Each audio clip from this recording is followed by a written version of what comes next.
rame bahasa roh di rumah aja sendiri. Kalau nubuat, oke. Saya khotbah saudaraku di Cibubur di Jakarta begitu. Kalau saya datang, Pak, mohon maaf, kenapa? Nggak ada lampu, mati lampu. Khotbah jam 7:30. Saya datang jam 7, mati lampu. Kenapa? Gardunya ketabrak mobil. Mati. Gardu ketabrak mobil mati loh, saudara. Orang juga mati ya, ketabrak mobil. Mati. Saya bilang, nubuat saya. Tidak. Ntar saya khotbah, jadi duduk, jalan ke mimbar, nyala lampunya. Dia punya majelis, saudara itu bingung. Nggak percaya, majelis tuh manusia Jerman iblis. Maaf ya jadi majelis. Resek majelis saudara. Aduh, kusut juga hidupnya. Iya. Ntar saya bertindak ini. Tuh majelisnya benar. Baik. Besok dan tentunya halah. Ada yang bilang orang nggak dulu tabrak mobil, saudaraku. Dia pasangin lilin. Baikku. Sementara saya ambil lilin Natal ditaruh 8 biji. Wah, tambah panas.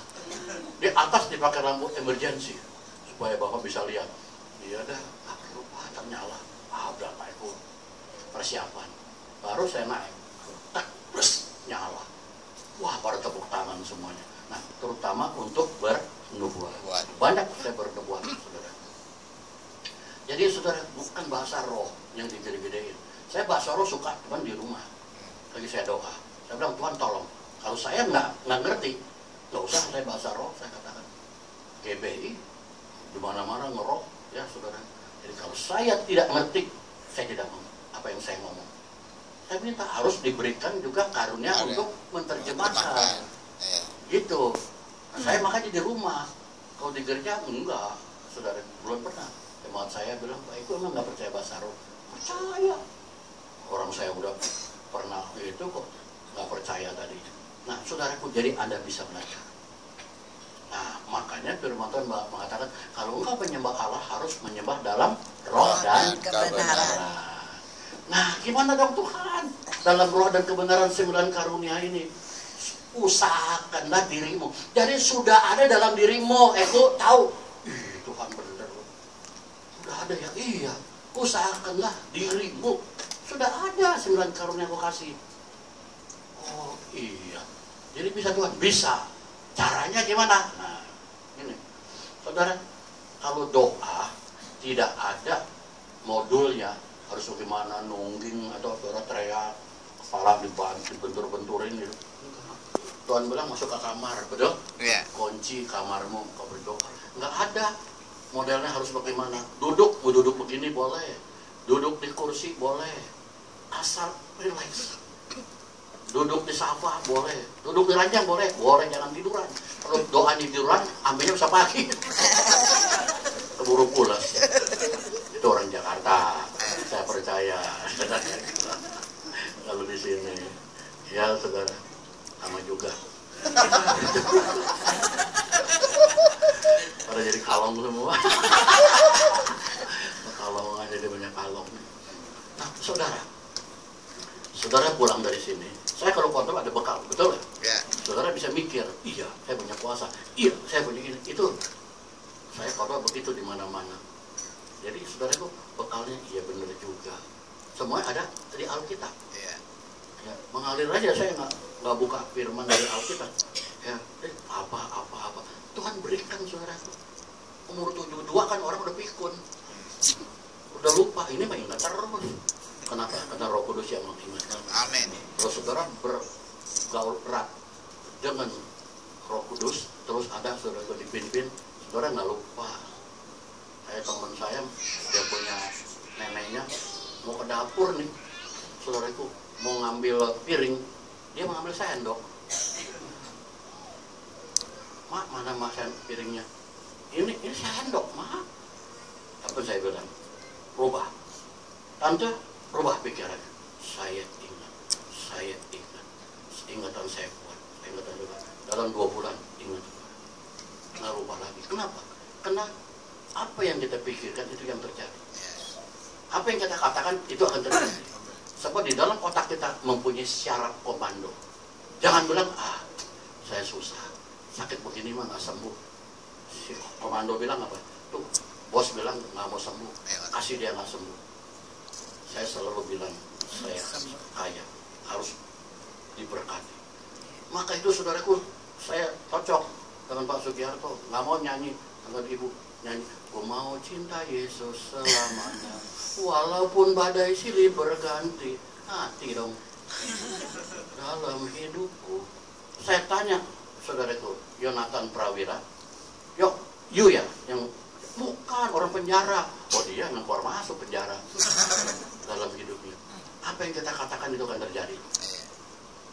Walaupun berkat silih berganti dalam hidupku. Nah, itu esai. Ya kan? Kita mau diberkati masa apa yang keluar dari mulut lu apa? Jangan mau, saudara. Banyak kan orang tuh bikin lagu tuh seenaknya saja.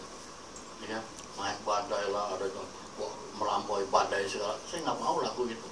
Banyak kok lagunya, ada ribuan. Nah, mesti nyanyi lagu yang itu. Nah, saudara, Anda sudah duduk, udah enak, Anda relax. Relax. Muka jangan seperti patung Gajah Mada. Lama-lama, jangan. Nanti kejang ini. Relax. Mukanya muka akhir pekan. Akhir pekan. Saudaraku, bukan lemes. Kita relax. Nah, pikiran kita melihat Yesus. Imajinasi. Jadi nggak lari kemana-mana. Kalau kita lari-lari kan kemana. Saudara lihat Yesus. Ya saudara, yang lagi apa terserah. Saudara lagi berlutut di depan dia. Saudara lagi peluk dia atau dia lagi peluk saudara. Terserah. Saudara. Jadi anak ya. Nah, jadi muka juga enak. Ya. Lihat Yesus mulai menyanyi. Ya nyanyi aja. Saat ini ku datang pelan aja. Ya saudara. Pandang wajahmu, ku masuk ruang rumah. Gak usah teriak, tuanya emang budak kan. Gak usah kenceng-kenceng. Yesus. Ya di sini, ya kan? Gak usah, saudara. Saudara dimasuk hadirat Allah, turun, waduh, nangis. Begitu bisa. Pertahankan, jangan Bapak. Suami lagi tidur, kenapa Bapak lu mati? Bapak, jangan. Bapak nangis apa? Itu satu kemewahan. Enak sekali. Saya kalau masuk ke dalam hadirat Allah udah sampai nggak ingat apa-apa lagi. Tapi tetap aja bersila. Saudaraku, saya duduknya di kursi yang safa, ya, supaya nggak sakit kakinya. Nah, sudah itu saudaraku, Anda sudah bagus, sudah nyanyi, sudah menyembah dia, baru Anda berdoa. Tuhan Yesus, tolong, saya tidak mempunyai pertolongan siapapun juga selain Engkau. Yes. Engkaulah juru selamat saya. Masalah saya ini Tuhan tolong. Kenapa? Tuhan bilang apa saudara? Markus 11 ayat 24. Apa saja yang kamu minta dan doakan, percayalah bahwa kamu telah menerima. Maka hal itu akan diberikan kepadamu. Saudara, katakan pada persoalan Anda akan lari. Kenapa? Ayat 23-nya mengatakan yang luar biasa. Katakan pada gunung ini, baik gunung beranjaklah, tercampak ke dalam. Asal tidak bimbang hatimu, percaya apa yang kamu katakan akan terjadi. Maka hal itu akan terjadi. Gunung suruh pindah. Yesus nggak pernah pindahin gunung. Yang mustahil akan terjadi. Katakan, karena di dalam dirimu ada aku yang kuasa. Kau katakan masalahmu, persoalanmu, urusanmu yang gak beres, katakan. Aku yang akan bertindak. Ini suara ini di dalam. Jadi jangan mau, walaupun badai silih berganti. Aku gak kasih kau badai. Kok minta badai? Ikut aku ya ikut aku aja. Jalankan itu imanmu pakai hukum iman. Amin saudara. Amin. Jangan lihat hukum dunia. Hukum dunia kelereng aja saudara taruh di air pasti cemplung. Tapi hukum iman kepada Yesus, Anda akan jalan di atas air. Yes. Amin. Luar biasa. Contohnya udah banyak. Contohnya begitu. Saudaraku di dalam kehidupan ini. Tuhan tuh beda. Cuman lihat dua raja, Amsal Salomo yang dikasih, Mazmur Daud. Ada lagi satu, Mazmur siapa? Asaf. Ya, itu anak buahnya si Daud. Ada Mazmur Asaf.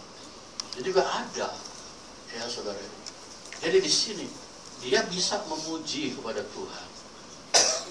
Dia bisa melakukan apa, saudaraku, yang Tuhan dapat, yang dia dapat dari Tuhan. Saudara, nanti Anda akan dapat inspirasi. Satu apapun, bergaul dekat dengan dia, berdoa, menyembah dan berdoa dalam roh, itu artinya. Jadi dari dalam kuasa Anda keluar, katakan pada masalahmu, gunung pindah, katakan pada persoalanmu, katakan pada setiap kesulitanmu, dia akan tunduk padamu. Tidak ada yang mustahil bagi orang yang percaya. Tidak ada yang mustahil bagi Allah. Ini saudaraku, firman Tuhan sudah jelas semuanya. Kenapa kita kurang memperhatikan? Sampai saya Alkitab apal sendiri kata-katanya, ya firman Tuhan. Nah itu, saudara. Maka jikalau kamu tinggal dalam aku, firmanku tinggal dalam kamu. Minta apa saja. Bersatu dengan aku. Roh jiwa tubuhmu bersatu. Sulit saudaraku untuk mempersatukan roh jiwa dan tubuh seperti Paulus. Hidupku bukannya aku lagi. Jadi yang kerja Tuhan. Kalau Tuhan yang bekerja dalam setiap tindakan kita, mau apa saudaraku? Orang di mulut ikan aja ada duit, Tuhan bisa. Kita ada duit baru bisa beli ikan. Di mulut ikan ada duit. Ya saudara, ini Tuhan tuh luar biasa. Coba Tuhan bilang jaring ikan. Nggak jauh dari sini ke situ, dia si Petrus teriak kedengeran, ya Pak ya. Kedengeran, jadi nggak jauh. Kalau dari jauh benar Pak. Bawa apa? Petrus sendiri bisa teriak, bawa apa lagi ya Pak ya? Bisa, jadi nggak jauh. Jadi yang bisa ikan ngumpul di jalan itu Tuhan yang panggil. Ya berkat Tuhan yang buat menjadi kaya. Ini saudaraku luar biasa, kita harus jadi orang kaya. Ya, jadi kita mau kaya, hanya ikuti kebenaran firman Tuhan. Saudara lihat nanti, anak cucu tidak akan meminta-minta. Saudara, ini udah jam berapa nih? Waduh, udah jam 9:30. Sampai jam 12 aja Pak. Mau benar? Saya yang nggak mau. To be continue. Banyak, saudara. Oke? Berikan kemuliaan buat Tuhan. Haleluya. Mari kita berdoa. Bapak, sungguh kami mengucap syukur hari ini Engkau pakai hamba-Mu Tuhan untuk memberitakan kebenaran. Biarlah kebenaran itu akan mendapati hati kami. Tuhan, yang sakit kami bisa sembuhkan sendiri karena Engkau ada dalam diri kami. Yang sulit dalam usaha, katakan karena Engkau yang berkuasa atas langit dan bumi. Engkau berkata kepadaku, telah diberikan segala kuasa yang di bumi dan yang di surga. Terima kasih Bapak, Engkau adalah Tuhan kami, Engkau adalah penolong kami. Tidak ada yang sukar. Kami akan mengubah mustahil menjadi kemungkinan. Terima kasih Bapak. Berikan pada jemaat di sini roh hikmat Tuhan, supaya mereka semua mengenal Engkau dengan kebenaran. Pak Sugiarto, Ibu Tuhan, Engkau rangkai memberikan roh hikmat supaya boleh menyampaikan kebenaran-Mu. Terima kasih Bapak. Jemaat di tempat ini, tolong Tuhan, apa yang mereka buat, Tuhan buat menjadi berhasil. Amin. Berhasil semua Tuhan. Apapun yang mereka lakukan, baik di Pekalongan, mereka berhasil. Di luar Pekalongan, dalam negeri, luar negeri, Tuhan buka roh hikmat pikiran supaya kami boleh berkarya, mendapatkan satu usaha yang baik. Terima kasih Bapak.